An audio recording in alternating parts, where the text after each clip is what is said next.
Bismillahirrahmanirrahim. Assalamualaikum warahmatullahi taala wabarakatuh. Salam sejahtera. Selamat datang ke channel saya lagi. Alhamdulillah.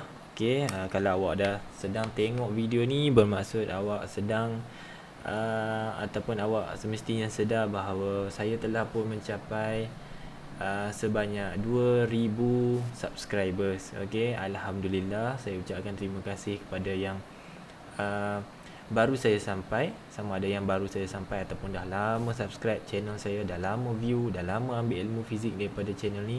Saya ucapkan banyak-banyak terima kasih. Tak ada apa yang saya boleh balas, cuma saya doakan segala apa ilmu yang saya sampaikan selama ini, apa video yang awak tengok sebelum ini, tak kira mana-mana playlist ataupun video, saya ucapkan terima kasih. Saya doakan semua ilmu tu akan memberi manfaat kepada awak. Selain daripada awak berjaya menjawab SPM dengan cemerlang, insyaAllah dapat A+ fizik, awak juga jadi insan yang berguna kepada family awak, kepada orang-orang di sekitar awak. Semoga menjadi manusia yang berguna, insyaAllah. Amin. Terima kasih banyak-banyak. Teruskan support channel saya. Kalau ada adik dan saudara ataupun kawan-kawan yang sedang belajar fizik atau ambil paper fizik, boleh sharekan, boleh kongsikan, boleh letakkan komen dekat ruangan bawah. Terima kasih. Untuk kali ini sempena 2K subscribers, wah, saya cuba bawakan seperti yang dijanjikan. Saya bawakan kepada awak perbincangan kertas 1 sekolah berasrama penuhan daripada SBP tahun 2020. Okey, tapi macam biasa, taklah semua soalan 50 soalan tu saya akan bincangkan. Saya bahagikan ataupun saya tapis-tapiskan kepada beberapa soalan sahaja yang boleh kita katakan sebagai soalan tu soalan ruji. Soalan tu soalan yang selalu keluar. Soalan yang simple, yang awak tengok simple, yet awak masih lagi dapat salah. Okey, so dengan harapan dapat membantu awak untuk menjawab SPM yang tak lama lagi, insyaAllah. Okey, so don't give up. Teruskan perjuangan ni, insyaAllah ada sinar di sebalik semua dugaan ni. Alright, saya, by the way, kalau awak nak download the full paper, paper 1 means that from question number 1 to up to question number 50, awak boleh download dekat description dekat bawah. Saya bagi sekali dengan skema jawapan. Okey, boleh download dekat bawah. PowerPoint ni pun boleh download dekat bawah juga. Okey, tapi PowerPoint ni untuk soalan-soalan yang terpilih sahajalah yang saya pilih untuk bincangkan. Alright, untuk part pertama ni, jom kita tengok soalan pertama dulu. Alright, soalan pertama macam biasalah daripada tajuk measurement chapter 1. Sorry, gatal sikit belakang ni. Alright, measurement. Okay, apa soalan pertama minta? Which measuring instrument measure vector quantity? Okay, apa itu vector quantity? Ia adalah suatu kuantiti. Nanti kalau nak jawab paper tu, pastikan mula dengan perkataan quantity. Vector quantity adalah suatu kuantiti.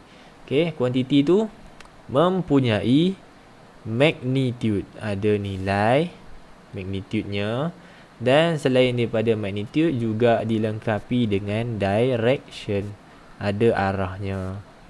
Okey, so biasanya vector quantity bukanlah suatu kuantiti daripada base quantity. Saya ulang, vector quantity bukanlah suatu kuantiti daripada base quantity. So kalau kita jumpa base quantity, itu bukan vector quantity. Okey, tengok satu-satu. Ni apa? Ni jam randik mengukur masa. Masa adalah base quantity. Masa mana ada direction? Contoh 50 saat ke utara, tak ada. Okey, so A salah. C pula, ammeter. Ammeter mengukur apa? Ammeter mengukur arus. Bila arus tak ada direction. Contohnya 50 ampere ke selatan, tak ada. Tak pernah lagi kita dengar macam tu. Okay, kalau awak nak confuse pun, maybe B dengan D saja. Okay, B dengan D saja. Tapi ketahuilah, kalau awak pernah buat eksperimen di makmal, awak mahir ataupun pernah at least sekali tengok neraca ni, awak akan tahu bahawa suatu unit yang ditulis jelas di sini adalah Newton, yang mana kita gunakan untuk mengukur berat. WEIGHT ni kita ukur berat. Di penimbang ni kita ukur jisim. So daripada dua ni 50-50 kalau awak nak tembak pun. Kalau awak nak tembak, saya tak suruh awak tembak je. Soalan satu takkan tembak dah. Okay, jisim dengan berat, mana satu yang ada direction? Jawapannya adalah berat. Berat bertindak ke pusat bumi. Kalau ni bola, kalau pusat bumi ke bawah, so weight. Kita tak pernah lagi labelkan atau buat free body diagram, kita label mass. Tak ada. Sebab mass is a base quantity and it is also scalar quantity. Dia tak ada direction. Okay, so straightforward nombor 1B. Okay, taklah straightforward sangat, tapi saya explain lah lebih sikit kan. Nombor 2, which balance is most sensitive? Macam mana awak nak tahu alat pengukur tu, tak kira lah dia balance penimbang ke, ammeter ke, voltmeter ke, atau sebarang alat pengukuran tu, pembaris sekalipun, kita nak tahu dia most sensitive macam mana? Adalah by the ability of the measuring instrument to measure smallest scale. Scale, S-C-A-L-E, scale. Apa itu smallest scale? Bacaan paling kecil. Bacaan paling kecil. Antara A, B, C, D, mana satukah penimbang yang boleh baca bacaan yang paling kecil? Paling kecil. Macam satu senggatan, satu scale ni bersamaan dengan berapa? Okay, kita kira satu-satu, kemudian kita cuba bandingkan.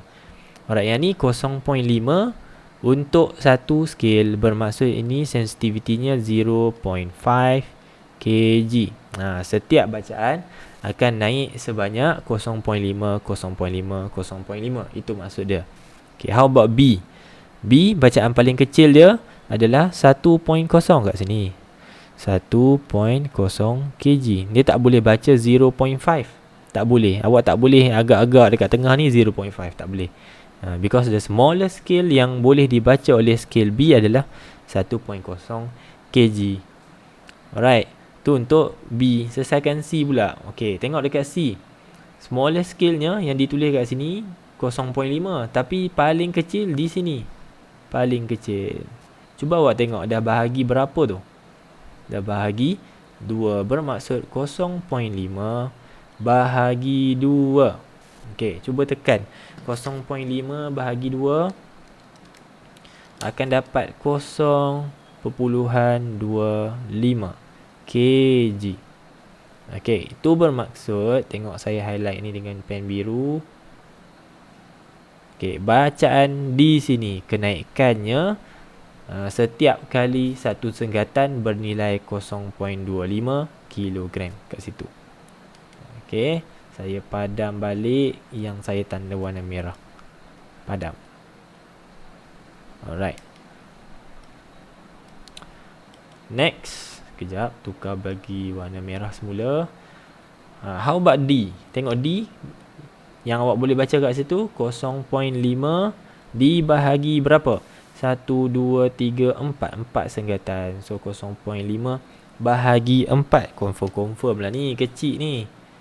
Confirm paling kecil. 0.125 kilogram. So penimbang D boleh baca this much. Paling kecil 0.125. Paling kecil. Okey, cuba bandingkan 0.25, 0.125, 1.0 dan 0.5. Manakah yang boleh membaca bacaan paling kecil, smallest scale? Jawapannya D, dadu. Nombor 2, dadu. Okey, ingat kalau sensitif maksudnya bacaan itu bacaan yang paling kecil. Boleh membaca bacaan yang paling kecil atau perubahan. Can detect small changes. Small changes, perubahan yang kecil. Kalau pakai penimbang A, mana boleh detect naik kenaikan sebanyak ni? Tak boleh. Okay. The most sensitive is D. The least sensitive, paling tak sensitif. Mana satu? adalah B. Sebab dia naik 1 kilo, 1 kilo. Paling besar. Right, next. Nombor 3. Diagram 1 shows Auni stands at O. Berdiri dekat O. Kemudian Auni bergerak ke B. Pergi ke B. Auni pergi B. Kemudian Auni pula pergi ke A. Daripada B pergi A. Berapakah displacement? Apakah maksud displacement? Displacement is the shortest distance from starting point directly to end point. Daripada titik mula ke titik akhir tanpa melalui mana-mana path, tanpa melalui mana-mana spesifik laluan yang spesifik. Saya padam balik untuk kita tengok diagram. So, starting pointnya seperti yang saya tulis. Starting point kat mana? Dekat O. End point dekat mana? Dekat A. Okay, tak payah fikir pasal B. Kerana soalan mention di sini, soalan minta displacement. So, daripada starting point O kepada end point A. Terus kira jarak. Kalau AB 9, AO 7, maksudnya baki di sini berapa? 9 tolak 7, dapatlah 2. Okay, nombor 3 adalah ayam 3A. Right, terus ke nombor 5. Kalau awak dah hujung-hujung ni, awak tengok soalan paper 1, awak dah tahu dah. Kalau begini gambar rajahnya, berkemungkinan besar, bukan saya kata for sure, berkemungkinan besar adalah soalan daripada Newton's second law of motion, dan awak akan gunakan resultant force equals to M times A. Okay, resultant force sama dengan MA. Okay, kita tengok dulu soalan dia. Soalan bagi kereta jisim 1000 ni mass sedang memecut dengan kelajuan 8 ms negatif 2 dengan nilai pecutan, bukan kelajuan, dengan nilai pecutan 8 ms negatif 2. Yang ni A. Dah ada dah M dengan A. See, the frictional force acting on the car is 900. Macam mana nak label frictional force? Gunakan simbol F kecil. Okay, kalau force F besar, kalau frictional force boleh guna simbol F kecil. Alright, apa soalan nak ni? Frictional force ke belakang, pecutan ke depan. Betul lah, dia dah pecut ke depan, frictional force ke belakang lah. Calculate the force exerted by the engine of the car. Okay, biasanya kita guna perkataan thrust.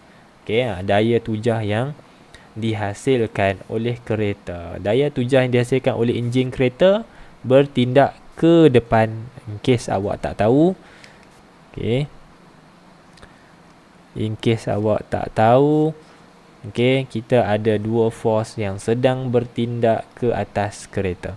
Pertama, suatu daya ke depan, okay, yang dihasilkan oleh enjin. Okay, yang dihasilkan oleh enjin. Satu lagi adalah daya ke belakang. Okay, dipanggil frictional force. Dek kerana kereta atau tayar tersebut bergeser dengan permukaan jalan raya. Okay, so ada satu force depan, satu force belakang. Okay, mesti tahu bahawa resultant force tu apa? Resultant force tu adalah daya paduan. Macam mana nak cari daya paduan? Daya besar tolak daya kecil. Macam mana nak tahu daya besar tolak daya kecil? Macam mana nak tahu daya besar tolak daya kecil? Kalau objek memecut ke kiri dalam gambar rajah, ke kiri bermaksud daya kiri lagi besar dari daya kanan. Logiknya adalah kalau memecut ke kiri, confirm lah yang kiri lagi besar dari kanan. Kalau tidak, macam mana boleh pecut ke kiri? Satu daya yang besar akan menarik daya yang lebih kecil. Jadi dalam resultant force ni, saya gantikan dengan F besar tolak F kecil. F besar merujuk kepada force yang disebabkan oleh enjin kereta itu. Saya tolakkan dengan frictional force yang saya label sebagai F kecil. Saya gantikan dalam resultant force. Kemudian saya tulis semula M. Lepas tu saya tulis semula A. Okay. Kemudian force yang kita nak cari tu saya biarkan dalam bentuk simbol. Saya tolakkan dengan frictional force 900. Ke sini ya. 900. Sama dengan MA. Berapakah mass? 1000. Berapakah pecutannya? 8. Okay, so F tolak 900 sama dengan 8000. Jadi tolak bawa negatif 900 bawa ke kanan jadi tambah 900. So 8900 Newton. Selesai. Berapa pula? Apakah jawapannya? D. 5 adalah D. Okey, betul. Okey, soalan macam ni sangat famous. Tolonglah mahirkan diri awak dengan soalan yang bentuknya macam ni. Terus ke nombor 7. Satu eksperimen menggunakan bowling ball dan juga bulu pelepah, feather, falling in the giant vacuum chamber. Dekat sini keyword dia, dilepaskan untuk jatuh di dalam suatu bekas yang vacuum. Apa maksud vacuum? No air particles. Okay, no air particles. Okay, untuk memahami Galileo's gravity experiment, the bowling ball and feather experience free fall in a vacuum chamber. Apa maksud free fall? Fall under the influence of gravity only. Okay, right. So, which physical quantity is constant? So, bila jatuh, apakah persamaan antara kedua-dua objek ni? Kalau in real world, bukan real world, kalau bukan dalam keadaan vacuum, yang manakah akan jatuh dahulu? Jawapannya adalah bowling ball. Okay, the reason being is the feather have more air resistance compared to the bowling ball. But in this case, kedua-duanya berada di dalam vacuum chamber. There is no air particles, thus no air resistance. Tak ada sebarang rintangan udara. And as a result, both are going to fall at the same exact time. Dua-dua akan jatuh pada masa yang sama, serentak. Sampai pun serentak, jatuh pun serentak, dengan yang paling penting, nilai pecutan yang sama. Nilai pecutan yang sama. Okay, so jawapannya adalah B, having the same exact acceleration. Pecutan yang sama. Right? So nombor 7 adalah bola. B. Right. So pastikan awak tahu dua benda. Saya ulang balik. Warna merah pula. Pastikan awak mahir bahawa soalan sedang mention berkenaan dengan vacuum chamber, no air particles, and menyebabkan air resistance tidak ada, dan disebabkan air resistance tidak ada, kedua-dua objek jatuh serentak kerana pecutannya sama. Okey, pecutan dia memang sama. Jadi tak ada air resistance, jatuhlah serentak. That's it. Sedikit sebanyak untuk nombor 7. Seterusnya nombor 8. Mr. Ali is riding motorcycle with a constant velocity. Constant velocity. After a few seconds, he increases the velocity of the motorcycle. Alright. Pada mulanya diberitahu bahawa Mr. Ali bergerak dengan constant velocity. Awak tahu dah, the trick is kalau constant velocity mesti trigger satu perkataan ni, force in equilibrium. Maksud semua daya yang bertindak ke atas Ali dan motosikal tu adalah sama. Maksudnya thrust sama dengan frictional force.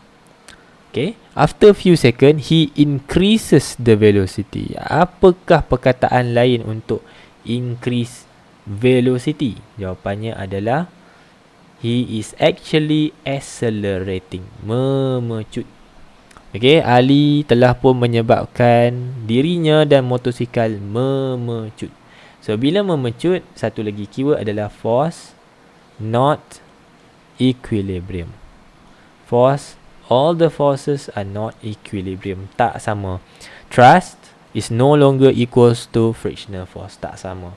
So, siapa lagi besar? Thrust lagi besar atau frictional lebih besar? Jawapannya adalah, tengoklah arah motosikal itu memecut.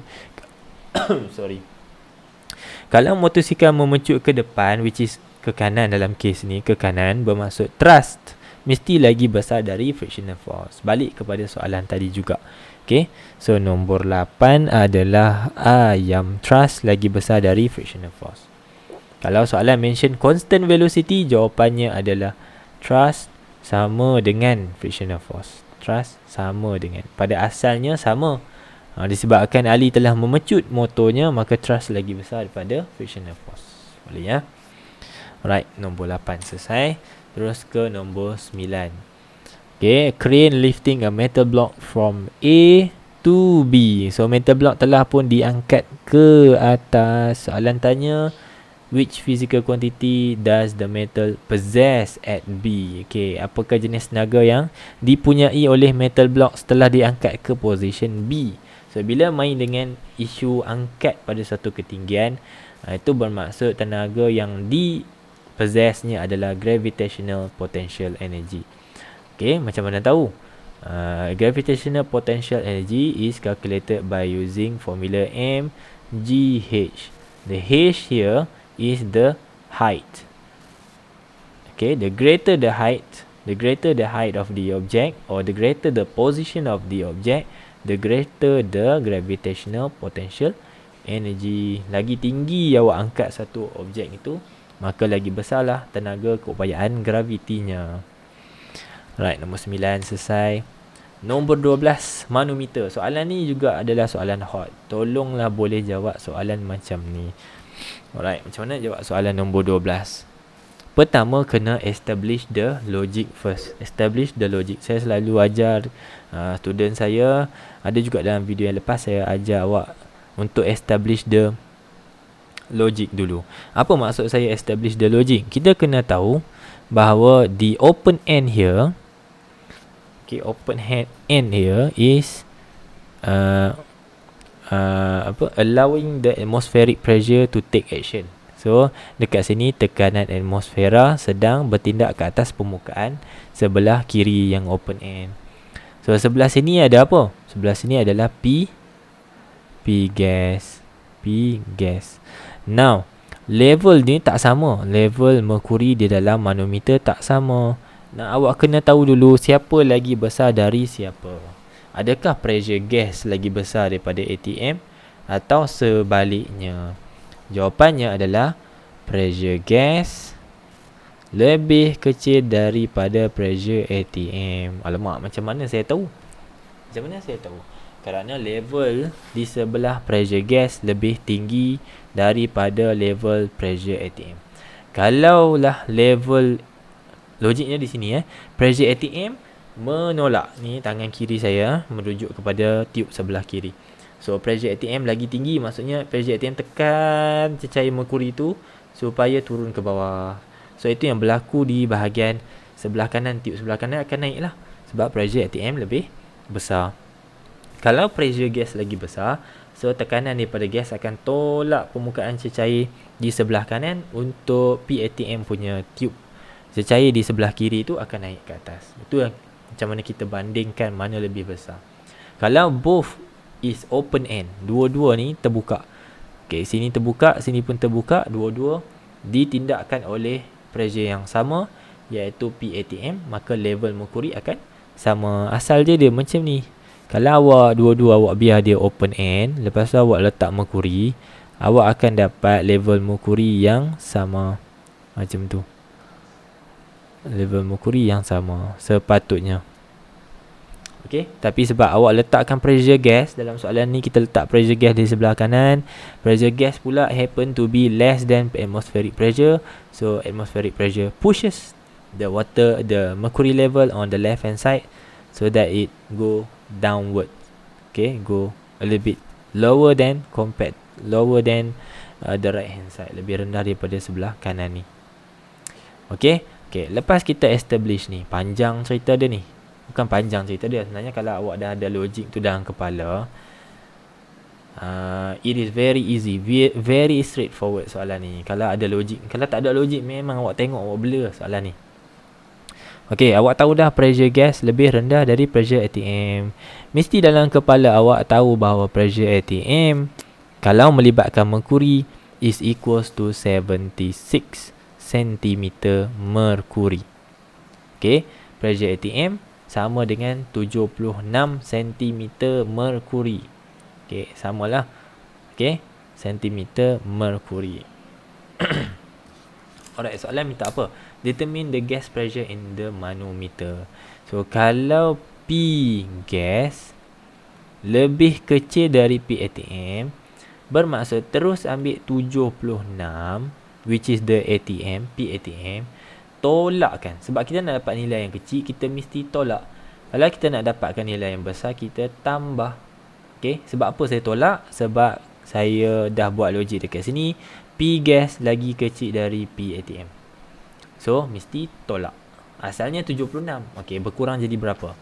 Berapa kurang dia bergantung kepada beza ketinggian merkuri dalam dua-dua tiub. Kat sini tengok, H dia adalah 30 cm. Tolak je. 76 tolak 30 dapat berapa? 46 cm merkuri. Now soalan ni sedikit panjang, sedikit susah kerana pilihan jawapannya bukan dalam unit sentimeter merkuri. Okey, macam mana nak buat? Soalan dah bagi dekat sini. Inilah maklumat dia. Tekanan atmosfera bermaksud 76 cm merkuri sama dengan banyak ni Pascal. PA. Jadi kalau 46, which jawapan yang awak dapat tadi, kalau 46 cm merkuri, berapa Pascal? Berapa Pascal? Macam mana nak buat? 46 bahagi 76 darab dengan 103,360. Dapatlah jawapannya. Okay, ni perkadaran saja. So, kita buat sama-sama. 46 bahagi 76 darab 103,360. Dapatlah 62,560. Jawapannya ayam. 62,560 PA. Okey, jawapan 12 adalah ayam, betul. 12 adalah ayam. Okey, tolong sedar bahawa awak kena establish this first. Kalau awak tak tahu bahawa P gas sekarang lebih kecil dari P ATM, mungkin awak terbuat tambah dekat sini. Okay, alright. Fizik senang saja. Kalau awak dapat flow dia, insyaAllah ini soalan yang senang. Unless awak memang tak ada idea apa-apa, na'udzubillah lah. Tak nak lah macam tu kan. Mesti kena ada idea. Alright, 13. Teruskan ke soalan 13. Okay, a researcher observes a simple mercury barometer as shown in diagram 11 at the peak of Mount Kinabalu. So dia bawa ni alatan simple mercury barometer ni naik ke Gunung Kinabalu. Sampai di puncak, tekanan atmosfera di atas puncak adalah 101,000 okey, Pascal di puncak. Okey, soalan kata determine the height of the mercury H in the column. Okey, kirakan atau kenal pasti berapa tinggikah H ini. Kalau dekat atmospheric pressure yang biasa, dekat bawah ni, tekanan atmosfera kita berapa nilai dia? Berapa nilai dia? 76 cm merkuri. Itu membawa maksud panjang H adalah 76 cm. Saya ulang. Kenapa kita panggil 76 cm merkuri? Datangnya daripada turus merkuri atau panjang merkuri yang kita ukur H ni. Bila kita ukur jadi 76. Itu datangnya unit 76 cm merkuri ni. Sebab tinggi dia jadi 76. But dalam kes ni kita bawa barometer ni pergi ke satu puncak yang tinggi. Puncak Gunung Kinabalu ni tempat yang tinggi. So apa jadi pada pressure ATM di tempat tinggi? Pressure ATM di tempat tinggi, tekanan atmosfera akan menjadi lebih rendah. Itu juga bermaksud nilai H akan jadi rendah. Okey, jadi rendah daripada 76. So jawapan 76 1 meter boleh pangkah. Okay, boleh pangkah. Kalau awak faham lah, awak ada 50-50 sahaja. Okay, 50-50 saja. In fact, soalan pilihan jawapan A juga tak logik. Sangatlah tak logik. Takkanlah bersatu. Takkanlah panjang ni. Tapi, to be sure, kita kena kira. Jangan melulu. Okay. So, pressure sama dengan rho GH. Boleh pakai formula ni. Sekarang ni pressure-nya adalah dalam Pascal. 101. 000 sama dengan density of mercury 136,000 darab dengan G 10 darab dengan H. Cuba dapatkan H ni, awak akan dapat 74.3 cm. 74.3 cm. Kalau awak convert kepada meter, awak akan dapat jawapan B. Now, cuba awak tengok jawapan awak tu adakah logik dari segi apa yang saya ajarkan tadi. Logik tak?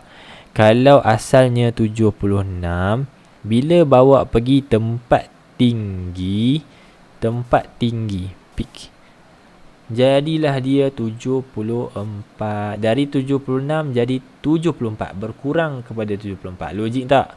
Logik. Sebab saya beritahu tadi, di tempat tinggi atmospheric pressure-nya akan decrease dan ketinggian H, which is this one, juga akan decrease. Okay. Alright, nombor 13, jawapannya bola. Teruskan ke soalan 14. Simple. Kalau siapa pernah tengok, saya rasa semua pernah tengok kot. This is a mountain bike. Okay, dekat depan kita ada brake, okay, pemegang dia, dan di kawasan tayar akan ada disc brake. Confirm lah ni, soalan ni kalau berkaitan dengan brake, confirm pasal Pascal's Principles. Apa itu Pascal's Principles? Pascal's Principles menyatakan bahawa prinsipal, secara ringkas, bukan lengkap ni, saya baca ni bukan lengkap, menyatakan bahawa in an enclosed system, dalam satu sistem yang tertutup, tak ada bocor-bocor, pressure is transferred equally to all parts of the liquid. Tekanan dipindahkan secara sama banyak ke semua liquid. So, kalau ada 2 piston, tekanan di piston 1 akan sama dengan tekanan di piston 2. Pressure. Okay. Pressure equals to force over area. So, kalau kita nak buat P1, kita jadikan dia F1 A1 equals P2. So, jadikan dia F2 A2. Itu pasal awak guna formula ni. F1 bahagi A1 sama dengan F2 bahagi A2 untuk Pascal's Principles punya calculation. So, which comparison is correct? Kalau baca balik, pastikan dua perkataan ni awak tahu beza.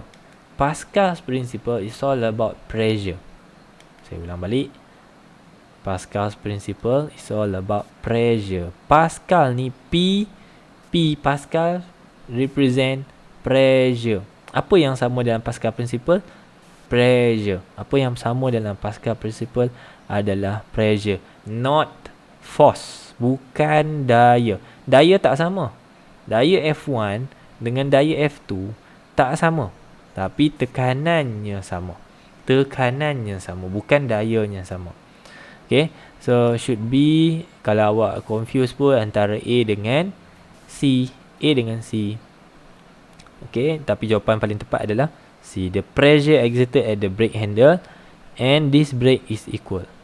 Berapa banyak tekanan yang awak letakkan di handle? Contohnya 7 Pascal. Okay, itulah nilai tekanan yang dapat pada disc brake, 7 Pascal. Kalau tak ada kebocoran, kalau it is an enclosed system, satu sistem yang tertutup, tak ada gelembung udara, tidak ada kebocoran. Sekarang ni tengah hot kan, mountain bike kan, apa-apalah, mountain bike ke road bike ke, semuanya pakai hidrolik lah. Tak ada pakai macam kabel-kabel lagi dah. Okey, kita pakai hidrolik. Dalam tu ada minyak. Minyak tu mesti tak ada buih. Yang tu kita gunakan prinsip atau Pascal's principle. Pressure transferred equal to all parts of the liquid.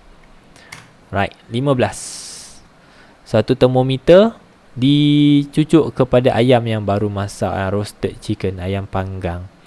Okey, kemudian bacaan termometer merujuk kepada suhu ayam panggang tersebutlah.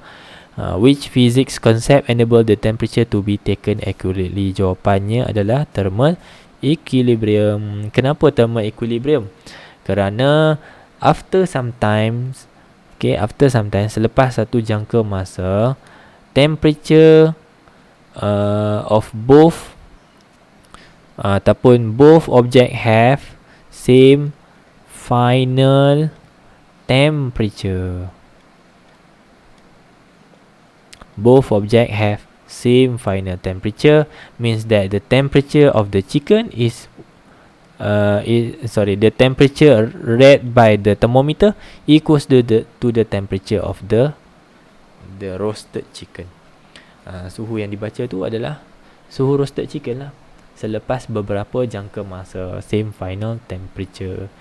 Okay. Tapi tak boleh ambil temperature tu dan jangka masa yang singkat. Awak cocok saja terus awak angkat dan baca. Tak boleh, sebab thermal equilibrium belum lagi achieve, belum lagi dicapai. Macam mana nak capai? Kena tunggu after some time, few minutes atau few seconds. Right. Terus ke 16, berkaitan dengan radiator. Radiator ni ada kat mana? Ada kat kenderaan, ada kat motor pun ada, dekat mana-mana kenderaan lah. Okay, motor, kereta, lori, bas pun ada radiator. Tujuan ni adalah untuk mengekalkan ataupun mengelakkan suhu kenderaan daripada menjadi terlampau panas. Kita guna dua elemen, air dan juga cooling fins. Okay, dan air dipilih sebagai cecair penyejuk di dalam kereta kerana nilai spesifik heat capacity-nya atau nilai C-nya adalah besar. C untuk air adalah besar. Kenapa C besar? Supaya dia lambat panas. So kita boleh padam yang low ni untuk water terpadam.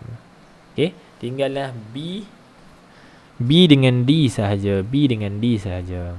Kemudian cooling fins mesti ambil daripada nilai C yang rendah supaya dia menjadi best conductor, membawa haba yang daripada air tu keluar daripada radiator. Cooling fins ni dia akan bawa keluar. Okay, so the best answer is B. Nilai C kecil dengan C besar, tolong ingat. Alright, C rendah best conductor, C besar poor conductor. Alright, 17. Diagram 15 shows a stainless steel ladle left on a hot burner. Ini pemegang macam tempat cedok tu. Alatan mencedok tu diletakkan di atas penunu panas, dapur lah kan. Lepas tu switch on. The energy released by the hot burner is 20 kJ. Energi ni yang dihasilkan oleh hot burner adalah energi jenis tenaga haba Q, 20 kilo. Jangan lupa tukar kepada joule. Nanti awak letak kilo tu, awak tak convert kepada 20,000, jawapan awak tak betul. 20,000 joule. Alright, the initial temperature, mass and the C value of the ladle is as in below. So kita ada initial temperature, lepas tu kita ada initial temperature, saya suka label macam ni, theta subscript I. Okay, kemudian ada mass M, kemudian ada nilai specific heat capacity, nilai C. Okay, soalan minta cari final temperature. Awak tahu dah, dalam kes ni haba yang dibekalkan oleh hot burner akan ditransfer kepada ladle. Okay, kita akan pakai formula Q sama dengan M C delta theta. Terdapatnya perubahan suhu terhadap ladle ni, maka kita pakai formula ni. Okay, Q equals to MC delta theta. Alright, nilai Q 20,000. 20,000 sama dengan GSIM berapa tadi? 0.4. Nilai C 450. Perubahan suhu. Okey, dekat sini nak ganti apa? Perubahan suhu ni kita kira macam mana? Macam mana kita kira perubahan suhu? Suhu akhir tolak suhu awal. Okey, suhu akhir berapa? Suhu akhir tak ada kan? Soalan suruh cari. Suhu akhir saya label theta F final. Tolak suhu awal berapa? Suhu awal 26. Okey, selesaikan matematik ni. 20,000 bahagi dengan ni 0.4 bahagi dengan 450. Awak akan dapat theta final tolak 26 sama dengan 111.1. Okay, so theta final bawa negatif 26 ni ke kanan jadi tambah. So akan dapat 137.1 darjah Celsius. Alright. D. Sikit lagi. 17 selesai. 19. Okey, apa berlaku kepada image perempuan ni pada cermin? Jawapannya adalah the image is enlarged ataupun magnified, jadi lebih besar. Ini adalah ciri-ciri cermin cekung, concave. So, manakah satu aplikasi yang menggunakan concave? Straightforward jawapannya adalah dental mirror. Kalau awak tak tahu sekalipun cermin ni adalah cermin concave, awak pastikan awak tahu bahawa dental mirror ni menghasilkan suatu image yang magnified, supaya doktor boleh tengok keadaan di dalam di bahagian gigi awak lah.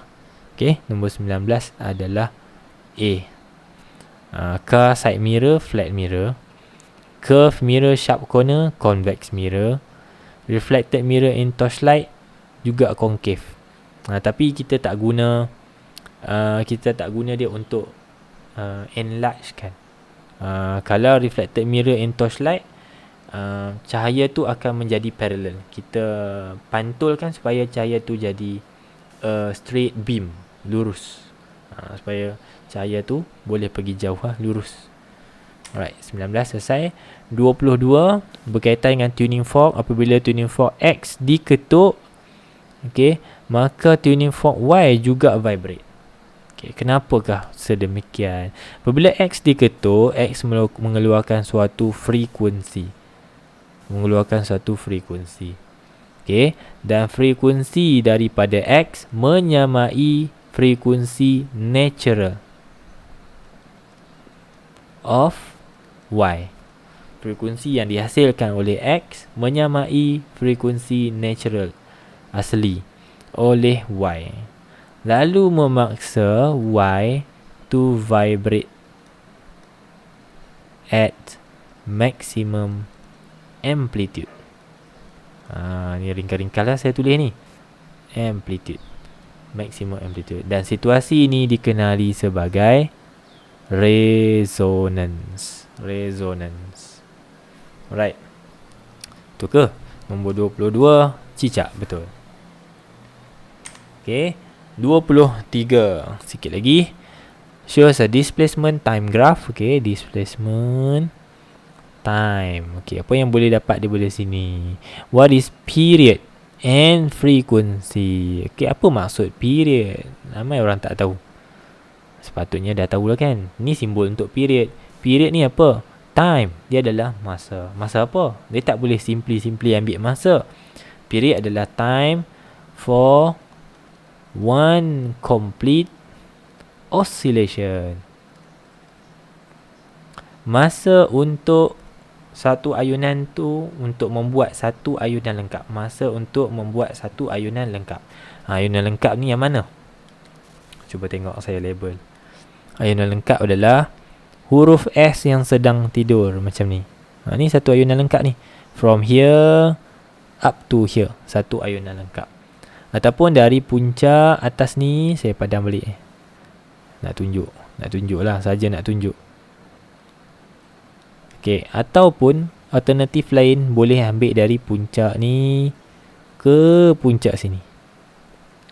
Okey, ataupun boleh ambil daripada lembangan throw from one throw to another successive throw kat sini. Pun juga dikira sebagai period. Ambil lah masa dia ni. Jangan duk kira yang lain, kira yang di part CX sebab X adalah masa. Balik kepada label yang pertama, sebab yang lain-lain ni payah awak nak baca dia. Takkan awak nak baca yang tengah ni berapa? Banyak kerja. So ambil daripada hujung lah. Ambil daripada hujung ni 0 sampailah 0.05. Jawapannya adalah 0.05. 0.05 tolak 0, 0.05. Alright. 0.05. Padam C. Tak betul. D pun padam. Alright. So dapatlah period sama dengan 0.05 saat. Macam mana nak cari frekuensi? Frekuensi ni apa? Label dulu frekuensi ni apa? Frekuensi ni apa? Frekuensi adalah number of oscillation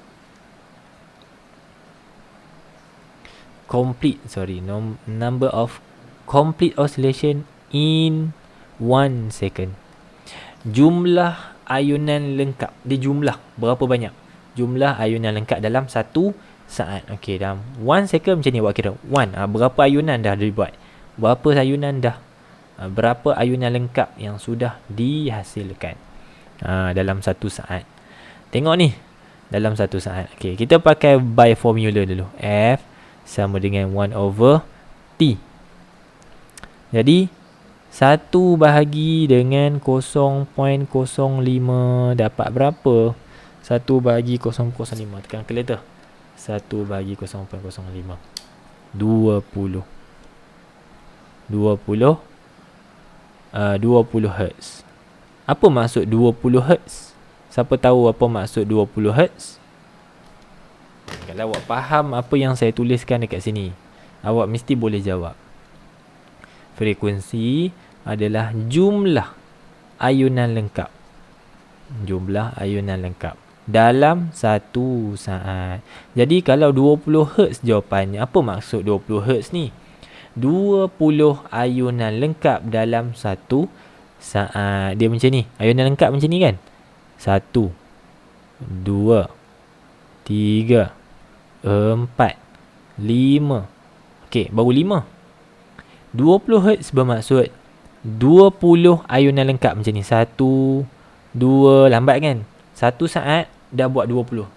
Awak petik jari, pap, ada 20 dah.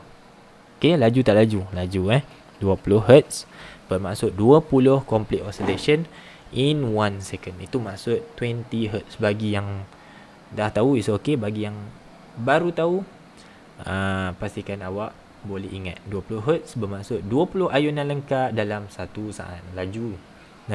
Okay. Alright, 25.